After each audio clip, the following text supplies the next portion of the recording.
Hello नमस्कार दोस्तों, एक बार फिर से स्वागत है आपका अपने यूट्यूब चैनल स्टडी 54 मैनफ्री में। डियर फ्रेंड्स, आई होप कि आप सब लोग अच्छे ही होंगे और आपकी स्टडी चल ही रही होगी। अगर नहीं भी चल रही है तो प्लीज़ स्टार्ट कर दीजिए, क्योंकि बहुत ही जल्द UPRV AUNL का एग्ज़ाम होने वाला है, जिसके लिए आपके लिए बहुत ही ज़्यादा गोल्डन चांस है। जैसा पेपर UPPCL JEE का आया था, सेम वैसे ही पेपर आने वाला है UPRV ANL का। ठीक है, तो इस तरह से आप अपनी स्टडी कंटिन्यू बनाए रखिए और ऐसे ही हमारे साथ बने रहिए। तो चलिए सबसे पहले हम लोग देख लेते हैं प्रीवियस वीडियो का क्विक रिवीजन। प्रीवियस वीडियो का क्विक रिवीजन क्या है, देखिए हमारा चैप्टर नंबर 1 फिनिश हो चुका है, जिसमें मैंने आपको चैप्टर नंबर 1 क्या था, हमारा एरर एनालिसिस था। और एरर एनालिसिस में मैंने आपको 1 बाय 1 करके एरर के बारे में बहुत अच्छे से सारे कॉन्सेप्ट डिस्कस किए हैं। ठीक है, अगर आपने वो वीडियो नहीं देखी है तो मेरी प्लेलिस्ट में जाकर आप देख सकते हैं। ठीक है, देखिए एरर एनालिसिस में मैंने उसके टाइप्स भी बता दिए थे और मैंने उससे रिलेटेड बहुत सारे क्वेश्चन जो एग्जाम के पॉइंट ऑफ व्यू से इंपॉर्टेंट हो जाते हैं, वो सारे क्वेश्चन डियर फ्रेंड्स मैंने बहुत अच्छे से करवाए थे। तो आप उन क्वेश्चंस को ज़रूर प्रैक्टिस कीजिए, क्योंकि वो एग्जाम के पॉइंट ऑफ व्यू से बहुत ही इंपॉर्टेंट क्वेश्चन है एरर एनालिसिस चैप्टर के। ठीक है, तो चलिए चलते हैं आज हम लोग अपने नेक्स्ट चैप्टर पर। नेक्स्ट चैप्टर हमारा क्या है, मेजरिंग इंस्ट्रूमेंट। ठीक है, यानी कि चैप्टर नंबर 2 आपका मेजरिंग इंस्ट्रूमेंट में। और मेजरिंग इंस्ट्रूमेंट में आज हम लोग क्या पढ़ने वाले हैं, मेजरमेंट के बारे में पढ़ने से पहले हमें इंस्ट्रूमेंट के बारे में नॉलेज होना बहुत ज़रूरी है। तो सबसे पहले हम लोग पढ़ेंगे इंस्ट्रूमेंट्स के बारे में। इलेक्ट्रिकल इंस्ट्रूमेंट्स कितने होते हैं ये पढ़ेंगे, कितने टाइप्स के होते हैं, और फिर उसके बाद उसके भी सब टाइप्स होते हैं, उनके बारे में 1 बाय 1 करके बहुत अच्छे से डिस्कस करने वाले हैं। और डियर फ्रेंड्स, एक बात और बता दूँ, हम इस चैप्टर के भी क्वेश्चन भी साथ साथ में ही करते चलेंगे। ठीक है, तो आप मेरे सारे टॉपिक्स को अपने नोट्स पर प्रिपेयर ज़रूर कीजिए, क्योंकि एग्ज़ाम के टाइम पर मैं जितना भी करा रही हूँ कोर्स, वो आपके एग्ज़ाम के टाइम पर आप अगर रिवीजन करके चले जाते हैं तो आपके क्वेश्चन इस जितना भी सिलेबस यहाँ पर कंप्लीट हो रहा है, इस सिलेबस से बाहर नहीं जाएंगे। ठीक है, चलिए सबसे पहले आप हेडिंग डालेंगे इलेक्ट्रिकल इंस्ट्रूमेंट। ठीक है, आप चाहे तो फ्लो चार्ट भी बना सकते हैं, इलेक्ट्रिकल इंस्ट्रूमेंट। ठीक है, इलेक्ट्रिकल इंस्ट्रूमेंट कितने टाइप्स के होते हैं, इस तरह से फ्लो चार्ट आप बना लेंगे। ठीक है, तो फर्स्ट होता है प्राइमरी इंस्ट्रूमेंट। प्राइमरी, या फिर इसी को क्या बोलते हैं डियर फ्रेंड्स, एब्सोल्यूट इंस्ट्रूमेंट। ठीक है, सेकेंड होता है, ये क्या है, फर्स्ट टाइप है। सेकेंड टाइप होता है सेकेंडरी इंस्ट्रूमेंट।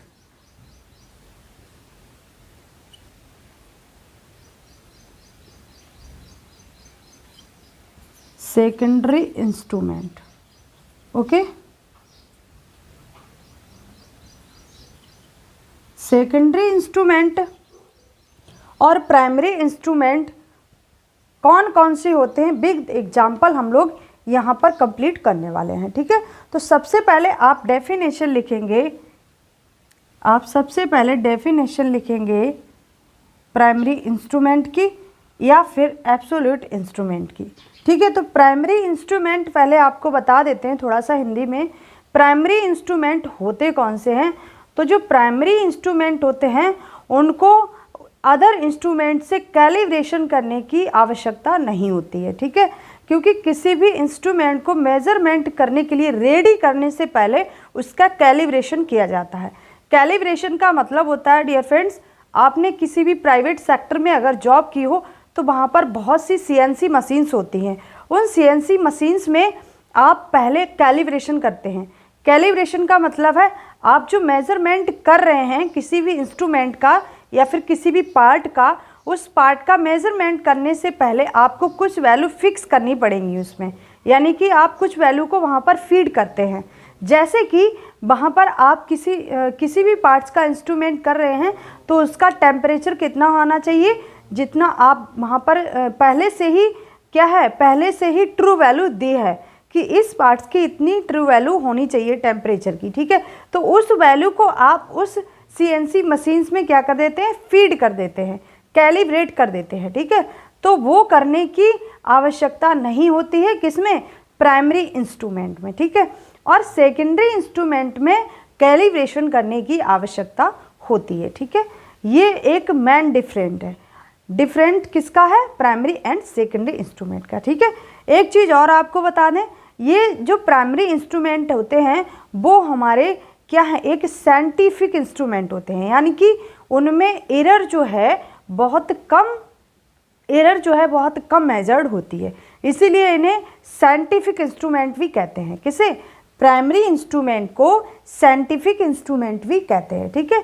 और ये क्या है, ये जो है एक एक्यूरेट वैल्यू को क्या करते हैं, एक्यूरेट वैल्यू को ये क्या करते हैं, मेजर्ड करते हैं, ठीक है। तो चलिए हम लोग इस चीज़ को इंग्लिश में लिख लेते हैं। तो सबसे पहले आप हेडिंग डालेंगे प्राइमरी इंस्ट्रूमेंट। प्राइमरी इंस्ट्रूमेंट के बारे में आई होप कि आपने क्वेश्चन देखे होंगे, बुक से नहीं भी देखे हैं तो आपको बता दें कि क्वेश्चन किस टाइप्स के बनते हैं। तो क्वेश्चन बनते हैं इससे कि पहले आपको 4 ऑप्शन देगा, 4 ऑप्शन में सारे इंस्ट्रूमेंट के नाम लिख देगा, यानी कि वॉट मीटर, उसके बाद गैल्वेनोमीटर, उसके बाद वॉट हावर मीटर, ये सारे 4 ऑप्शन में नाम दे देगा इंस्ट्रूमेंट के। उसमें आपसे पूछेगा कि कौन सा प्राइमरी इंस्ट्रूमेंट है या फिर कौन सा प्राइमरी इंस्ट्रूमेंट नहीं है, इस टाइप के क्वेश्चन पूछता है। डियर फ्रेंड्स, अभी रिसेंटली में क्वेश्चन हमारे नहीं के ऊपर डिपेंड कर रहे हैं, यानी कि जितने भी क्वेश्चंस आ रहे हैं वो नहीं वाले क्वेश्चन आ रहे हैं। आपको जब 4 ऑप्शन पता होंगे तभी आप टिक कर पाएंगे, ठीक है। तो चलिए सबसे पहले आप इसकी डेफिनेशन लिख लीजिए। डेफिनेशन है ये, a primary instrument is a scientific instrument. Okay,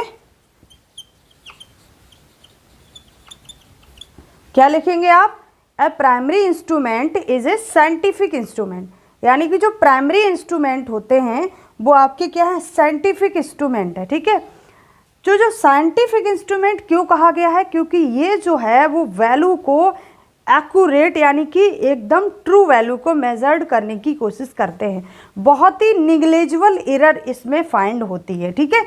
next इसी का पॉइंट आप नेक्स्ट पॉइंट लिख सकते हैं इसी में, या तो आप पॉइंट वाइज लिख लीजिए या फिर डेफिनेशन टाइप से लिख लीजिए। पॉइंट वाइज लिखेंगे तो आपको याद रहेंगे, ठीक है। तो चलिए नेक्स्ट इसी का पॉइंट है, इट्स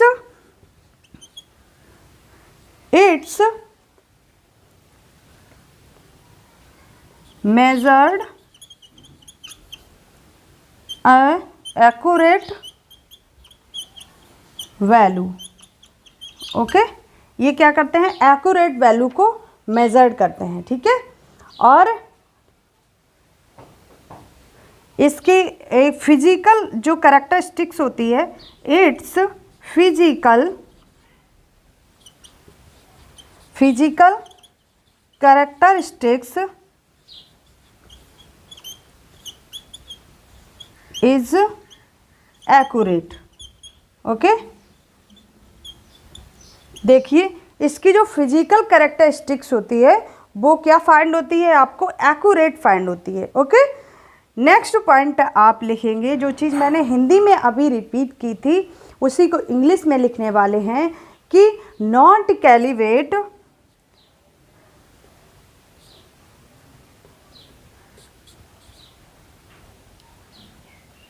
इट इज, ऐसे लिखिए, it is not necessary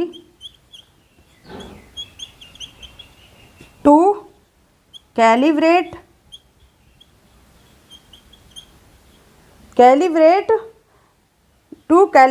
against any other instrument. Okay, other instruments हैं उससे कैलिब्रेट करने की आवश्यकता इन इंस्ट्रूमेंट्स को नहीं होती है। कौन से, प्राइमरी इंस्ट्रूमेंट जो हैं उन्हें आप कैलिब्रेट ना करें फिर भी वो वैल्यू को क्या करेंगे, एक्यूरेट मेज़र करेंगे, ठीक है। तो ये तो हमारे पॉइंट हुए किसके, प्राइमरी इंस्ट्रूमेंट की प्रॉपर्टीज कौन कौन सी होती हैं वो आपको मैंने इन पॉइंट वाइज आपको यहाँ पर लिखवा दी है, ठीक है। नेक्स्ट देखिए, यूज लिखना बहुत ज़रूरी है। यूज कहाँ पर किया जाता है, तो आप लिखेंगे यूज्ड, ओके, या तो यहाँ पर लिख लीजिए, ठीक है, यूज्ड। यूज्ड कहाँ पर होता है, तो यूज्ड किया जाता है स्टैंडर्डाइजेशन में, स्टैंडर्डाइजेशन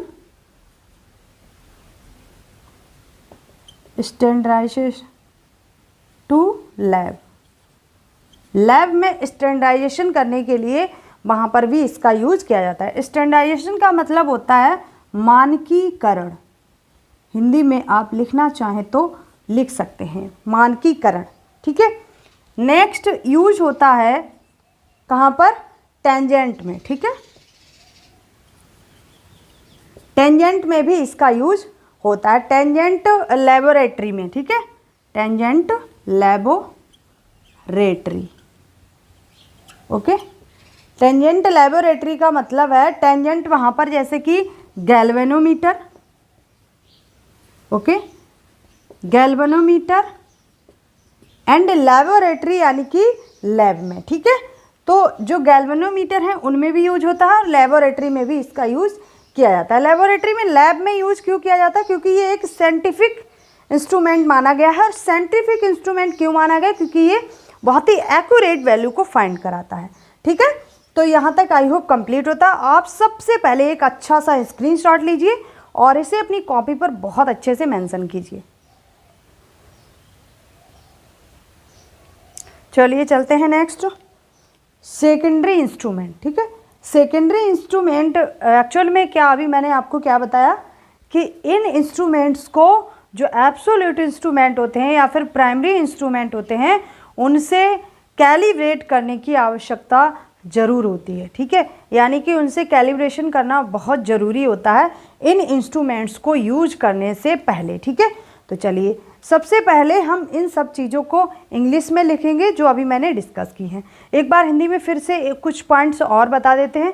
ये जो सेकेंडरी इंस्ट्रूमेंट होता है वो आपका क्या करता है, डायरेक्ट क्वांटिटी को मेजर करता है, ठीक है। डायरेक्ट क्वांटिटी को भी मेजर करता है और ये मैग्नीट्यूड को भी डायरेक्ट मेजर करता है। इंस्ट्रूमेंट्स में जो भी मैग्नीट्यूड्स फाइंड होंगे वो आपके डायरेक्ट मेज़र करेगा, ठीक है। जैसे कि वोल्ट मीटर हो गया, एमीटर हो गया एंड वाट मीटर हो गया, वाट मीटर, हावर मीटर हो गया, ये सारे जो है वो आपके क्या है, सेकेंडरी इंस्ट्रूमेंट्स हैं जो कि क्या करते हैं, जो कि एक टाइम में ही ये क्या करते हैं, मैग्नीट्यूड को भी डायरेक्ट मेज़र कर देते हैं और उनमें जो डायरेक्ट क्वांटिटी होगी उसको भी मेज़र करेंगे, ठीक है। तो इस चीज़ को हम लोग इंग्लिश में लिखने वाले हैं।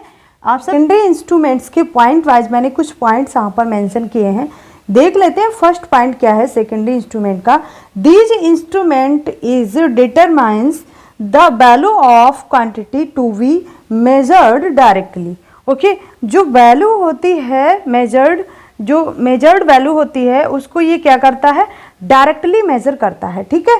क्या जो है क्वांटिटी उसी को मेजर करता है, ठीक है। उसके बाद सेकंड पॉइंट है, these instrument are measured in terms of instruments magnitude we direct deflection. जो मेजर्ड वैल्यू है उसका जो मैग्नीट्यूड होगा, डिफ्लेक्शन का जो मैग्नीट्यूड होगा उसको ये क्या करता है, जो वैल्यू है उसके मैग्नीट्यूड को डायरेक्ट क्या करेगा, मैग्नीट्यूड के फॉर्म में ये वैल्यू को मेजर करेगा। यानी कि सिंपली वे में आपको बता दें अपनी भाषा में, जो मेजर्ड वैल्यू है उसका जो डिफ्लेक्शन शो होगा उस डिफ्लेक्शन के मैग्नीट्यूड को ये डायरेक्ट मेजर करेगा, ठीक है। यानी कि ये मैग्नीट्यूड को भी मेजर करते हैं। उसके बाद ये क्वांटिटी को भी डायरेक्ट मेजर करते हैं। उसके बाद यहाँ पर आप अंडरलाइन कर दीजिए, मैग्नीट्यूड को भी डायरेक्ट मेजर कर लेते हैं, ओके। उसके बाद थर्ड पॉइंट है, before used these instruments doing calibration necessary by absolute instrument, okay। जो आप क्या कर रहे हैं, इंस्ट्रूमेंट सेकेंडरी हैं, उनको यूज़ कर रहे हैं सेकेंडरी इंस्ट्रूमेंट्स को, तो उनको यूज़ करने से पहले आपको जो एब्सोल्यूट इंस्ट्रूमेंट है यानी कि जो प्राइमरी इंस्ट्रूमेंट्स है उसके थ्रू आपको कैलिब्रेशन करना बहुत ज़रूरी है। ठीक है, क्या लिखा है, कैलिब्रेशन करना, डूइंग कैलिब्रेशन नेसेसरी, जो कैलिब्रेशन है उसको करना बहुत ज़रूरी है आप इंस्ट्रूमेंट्स का यूज़ कर रहे हैं उससे पहले। ठीक है, तो ये आपके पॉइंट हुए किसके, सेकेंडरी इंस्ट्रूमेंट्स के। अब देखिए इसी के आप एग्जाम्पल लिख सकते हैं। ठीक है, एग्जाम्पल लिख सकते हैं या फिर यूज लिख सकते हैं। ठीक है, एग्जाम्पल लिखेंगे, पहले आप एग्जाम्पल लिखेंगे। एग्जाम्पल क्या है, देखिए voltmeter, okay, ammeter, ammeter के बाद कौन सा हुआ, voltmeter, ammeter, wattmeter. ठीक है, wattmeter and PMMC, PMC हुआ। उसके बाद मूविंग आयरन, मूविंग आयरन। ठीक है, ये सारे आपके क्या हैं, ETC, ये सारे आपके जिसमें भी डिफ्लेक्शन शो हो रहा है डियर फ्रेंड्स, जिस भी इंस्ट्रूमेंट्स में डिफ्लेक्शन शो हो रहा है यानी कि जिस इंस्ट्रूमेंट्स में पॉइंटर यूज हो रहा है वहाँ पर डिफ्लेक्शन तो शो होगा ही, और जहाँ पर डिफ्लेक्शन शो हो रहा है वो वहाँ पर मैग्नीट्यूड को इंस्ट्रूमेंट मेजर करेगा। तो जो भी इंस्ट्रूमेंट्स हैं जिसमें पॉइंटर यूज हो रहा है वो आपके सेकेंडरी इंस्ट्रूमेंट्स कहलाएंगे। ठीक है, तो आज हमने डिस्कस किया है primary instrument and secondary instrument. आज हमारे 2 टॉपिक कंप्लीट होते हैं सेकंड चैप्टर के। ठीक है, अब हम लोग नेक्स्ट वीडियो में पढ़ने वाले हैं सेकेंडरी इंस्ट्रूमेंट्स के टाइप्स। ठीक है, तो वो आपको नेक्स्ट वीडियो में पढ़ाएंगे। तब तक के लिए नमस्कार, हैव ए नाइस डे।